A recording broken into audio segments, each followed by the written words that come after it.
هي شركات المحروقات. وهنا السبب الحقيقي للغلاء، السبب رقم واحد اللي كل شيء سكت عليه وكيستغرب علاش عندنا الغلاء. شركات المحروقات اللي طلعت الأثمنة وما عاودتش نزلتها لنفس المستوى، وخا ترجع أسعار المحروقات في كل العالم إلى سابق عهدها، في المغرب ما كترجعش. والتجار الصغار اللي شافوا الكبار واكلين الشعب وما كاين محاسبة، فانتشرت هاد السياسة، كل شيء ولات عنده هاد السياسة كيمشي بها، طلع الأثمنة وما تعاودش تهبطها من بعد. والنتيجة هو أن الناس كيجيو من أوروبا للمغرب وكتخلعهم الأثمنة في هاد البلاد اللي فيها الشعب فقير وأسعار ديال السويد.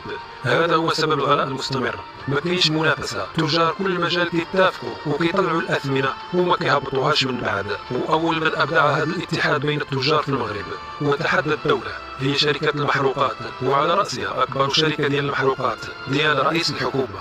إذن الأخ نوش هو أكبر شناق في المغرب، رغم أن مجلس المنافسة حكم عليهم 4 أو 5 مرات وأدانهم وقال لهم